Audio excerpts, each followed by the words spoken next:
சிலுவை ஆண்டவர் சொன்ன இரண்டாம் வார்த்தை பரிசுத்த லூக்கா எழுதின சுவிசேஷம் 23ஆம் அதிகாரம் 43ஆம் வசனம். இயேசு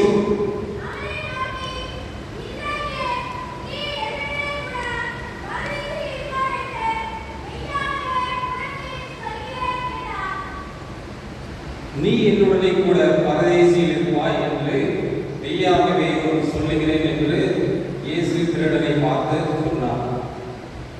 இயேசு ஆண்டவர் மகிமை உள்ளவராய், சர்வ லோகத்தை படைத்தவராய், சர்வ சிருஷ்டிகராய், அற்புதங்களையும் அடையாளங்களையும் செய்தவராய், எகிப்தின் ஜனங்களை 400 வருடங்களுக்கு பிறகு அடிமைத்தனத்திலிருந்து மீட்டு எடுத்தவராய், பகலிலே மேக சமனமாக, இரவிலே அக்னி சமனமாக எகிப்திலிருந்து இஸ்ரவேல் ஜனங்களை நடத்தி வந்த தேவன், காற்றையும் கடலையும் அதற்றின தேவன், 5 அப்பங்களையும் 2 மீன்களை கொண்டு 5000 புருஷர்களுடைய குடும்பங்களை போதித்த தேவன்.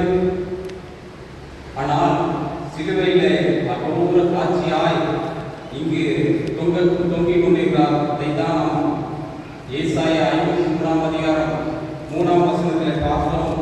அவருக்கு அழகும் இல்லை, சௌந்தரியமும் இல்லை, அவருக்கு பார்க்கக்கூடாத ரூபமும் இல்லை.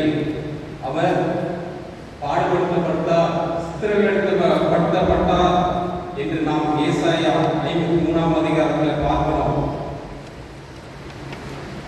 இயேசு நாம இந்த 2வது வார்த்தையில் நேராக கடந்து போகும் முன்னே அவர் என்ன பாடுகளை சிலுவையில் அனுப்பித்தார் என்று ஒரு சின்ன 1 நிமிஷம் நான் சொல்லிட்டு இந்த வார்த்தைகளுக்கு நேராக கடந்து போறேன். அந்த சிலுவையில் 3 ஆணிகள் அடிக்கப்பட்டது. ஒன்று வலது கையில், இன்னொன்று இடது கையில, 3வதாக 2 கால்களையும் சேர்த்து வைத்து 3வது ஆணிகள் அடிக்கப்பட்டது. அந்த 3வது ஆணியானது காலை நேரம் வச்சு அடிக்கல, காலை கொஞ்சம் மடக்கி வச்சு அடிச்சிருந்தாங்க. அப்படின்னாதான் என்ன ஆகும், அந்த ஃபுட் அந்த பாதத்துடைய அவங்கள முழு அழுத்தமும் அந்த பாதத்துக்கு போகும். அந்த நரம்புல அவ்வளவு அழுத்தங்கள் உண்டாயிருக்கும்.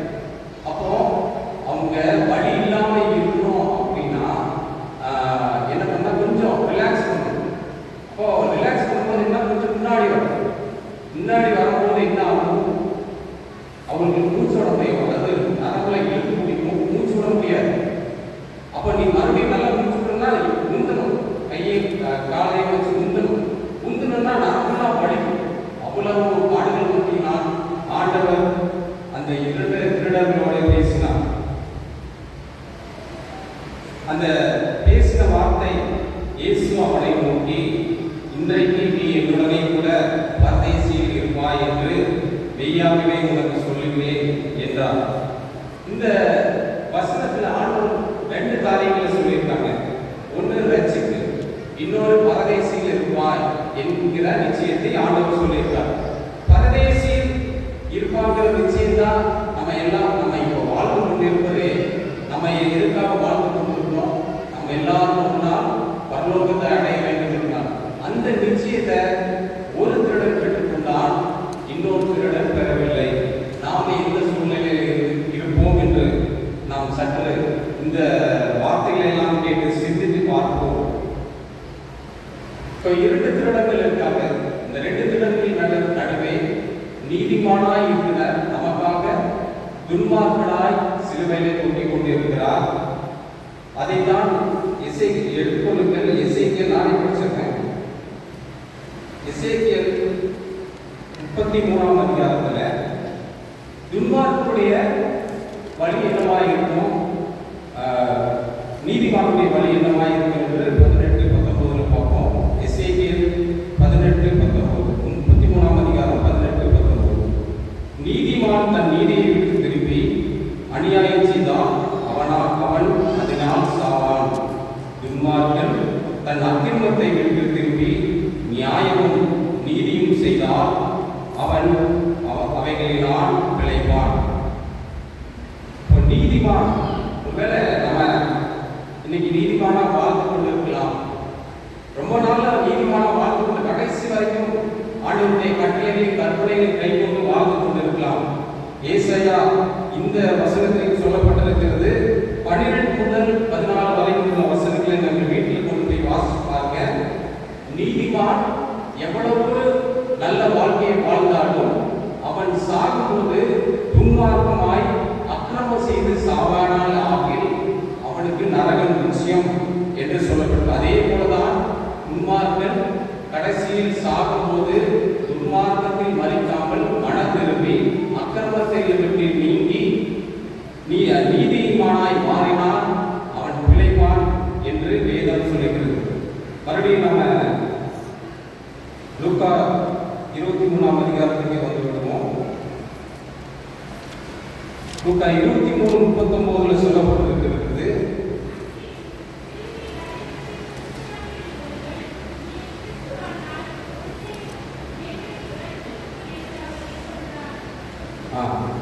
இப்போ 2 திருடனை குறித்து நாம் பார்க்க போறோம். ஒன்று 2 பேருக்கு துன்மார்க்கர்கள். ஒரு திருடன் துன்மார்க்கனாய் இருந்து துன்மார்க்கனாய் மறித்து போகிறான். இன்னொரு திருடன் துன்மார்க்கனாய் இருந்து நீதிமனாய் மாற்றப்பட்டு ரட்சிப்பையும் பரதேசியின் நிச்சயத்தையும் பெற்றுக்கொண்டு மறித்து போகிறான். அப்ப இவன் முதல் திருடன் சொல்றான், நீ கிறிஸ்துவானால் உன்னையும் எங்களையும் ரட்சித்துக் கொள் என்று அவரை அறிவித்தான். அவனுக்கு ரட்சிக்கப்பட்டு தெரிந்திருக்கிறது. ரட்சிக்கப்பட்டவர்கள் தான் பரலோகத்தில் பொய் செய்வார்கள் என்று தெரிந்திருக்கிறது. ஆனாலும் கூட அந்த சூழ்நிலையும் அவன் சாக போறான்னு தெரியும். சிறைகளில் அறையப்பட்டவன் எவனும் மறிக்காமல் போவதில்லை. மறிக்காட்டினாலும் அவங்க நம்ம பார்த்துப்போம். இதே அதிகாரத்தில் பின்னாடி பார்த்துருப்போம். அவர்களுடைய கால்கள் முறிக்கப்பட்டதா இல்லாம அவங்க தூங்குவாங்க. அவங்களுக்கு மூச்சு விட முடியாத இறங்குவாங்க சீக்கிரமா. அப்படிதான் நான் 2 திருடர்கள் அடிக்கப்பட்டாங்க. ஆனா ஆண்டவர் அப்படி அடிக்கப்படவில்லை. ஏனென்றால் அவர் முன்பாகவே மறித்து விட்டார். அவர் முன்பாக இதையெல்லாம் அறிந்து கூட அந்த திருடன் சொல்கிறான், உன்னையும் எங்களையும் ரட்சித்துக் கொள் என்று இகழ்ந்தான்.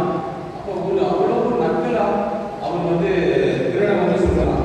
இப்ப இப்படிதான் நம்ம நிறைய சூழ்நிலைகள்ல ஒருவேளை ஐயா மூலமாக, ஊடகங்கள் மூலமாக, இல்ல வீட்டில் வந்தவங்க ஒருவர் மூலமாக நாம போதிக்கப்பட்டிருப்போம், ஆலோசனைகள் தரப்பட்டிருப்போம்.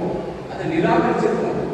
ஜெபம் பண்ணா இல்லையா, ஜெபம் பண்ணலைன்னா இல்லையா, வேத வாசகங்கள்னா இல்லையா, நல்லா தானே இருக்கிறேன் அப்படின்னு சொல்லி எல்லாரும் ஒரு நிர்வாசத்தோட நிறைய பேர் இருந்து கொண்டு இருக்கலாம் இந்த திருடனை போல. ஆனால் 2ஆம் திருடனை பாருங்கள். வாசிப்போம் 40ஆம் வசனம்.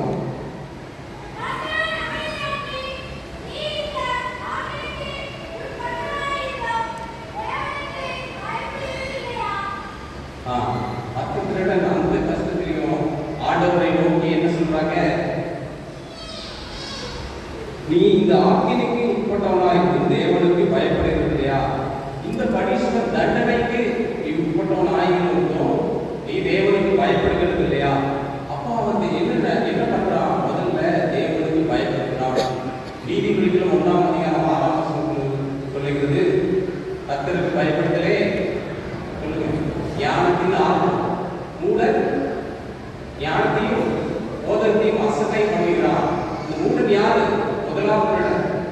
ஆண்டவர் கொடுத்த நேரத்தை, அவர் கொடுத்த அந்த கடைசி நிமிடத்தை கூட பயன்படுத்தாமல் அவன் மறித்து போகிறான்.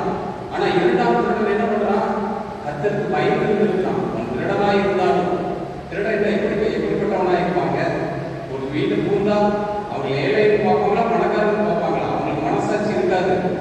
ஆட்கள் இருந்தால் கொலை பண்ணி போடுவாங்க. அப்படி திருடர்களுடைய குணம் அப்படிப்பட்டதாக இருக்கும். ஆனாலும் அந்த திருடர்களுங்க ஆண்டவருக்கு பயந்தான். முதல் விஷயம், ஃபர்ஸ்ட் பாயிண்ட் என்ன பண்ணாங்க, ஆண்டவருக்கு பயந்தான்.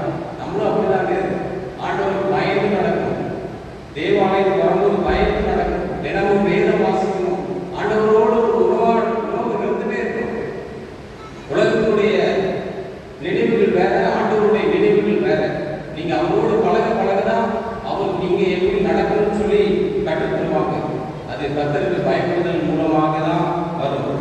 2ஆவதாக 23ஆம் அதிகாரம் அதே 41ஆம் வசனத்தில் நாம் பார்ப்போம்.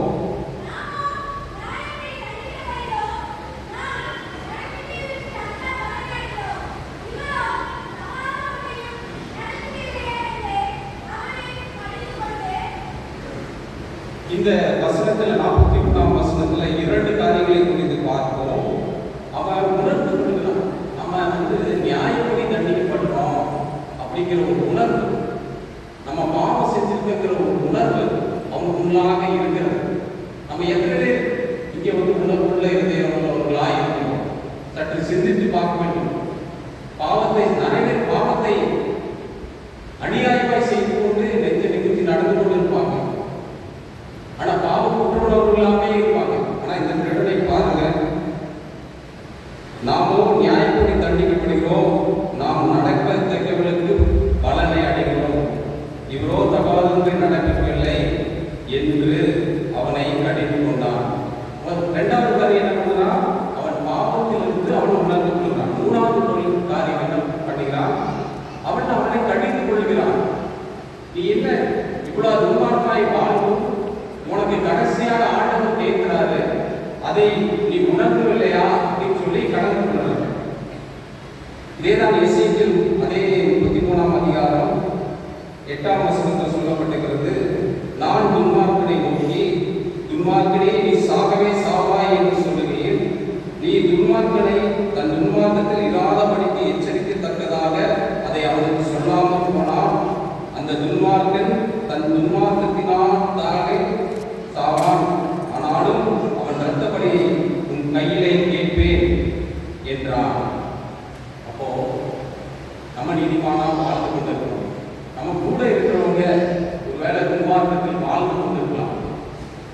அவங்க துன்மார்க்கத்திலிருந்து வெளியே வர்ற அளவுக்கு நம்ம அவர்களோடு பேசணும், நம்ம வாழ்ந்து காட்டணும், அவர்களை வெளியே கொண்டு வர அளவுக்கு அவர்களோட பேசணும் அப்படின்னு சொல்ல இந்த வசனம் சொல்லியிருக்கு. ஒருவேளை அவன் துன்மார்க்கத்திலே நம்ம சொல்லத்தக்க செய்யாமல் மறித்து போவான் ஆகில் நம்மளையும் ஆண்டவர் அந்த இரத்த பலிக்கு கேள்வியை கேட்பார். அதே நீங்கள் அது அடுத்த வசனத்தில் சொல்லப்பட்டிருக்கிறது, நீங்கள் சொல்லத்தக்கவர்களுக்கு தக்கதாக எச்சரித்திருந்தால் மீண்டும் அவன் துன்மார்க்கத்தில் மறித்தால் அந்த இரத்த பலி யாருக்கும் சேரும்? அவனிடமே சேரும். இதைதான் அந்த திருடன் அந்த மற்ற திருடனை பார்த்து கடிந்து கொள்கிறான். துன்மார்க்கத்துல நீ இவ்வளவு வேதனை அனுபவித்திருக்கோம், ஆண்டவர் பக்கத்துல இருக்கிறோம், அவர் ஒரு பாவம் செய்யாம உன்னிடத்தில் பேசுகிறாரே என்று அவனை கடிந்து கொள்ள சொல்றான். வணங்கு கொள்வதற்காக கடிந்து கொள்ளுகிறான். கடைசியாக அந்த திருடன் சொன்ன வார்த்தை 42ஆம் வசனம் 23ஆம் அதிகாரம் 23 42.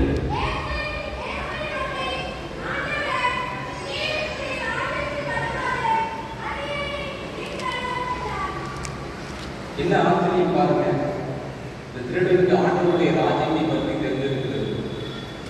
அவர்தான் ராஜ்யத்தில் வருவார் என்பதை பற்றியும் தெரிந்திருக்கிறது. அப்ப என்ன பண்ணியிருக்காரு திருடன்? கண்டிப்பா முன்பு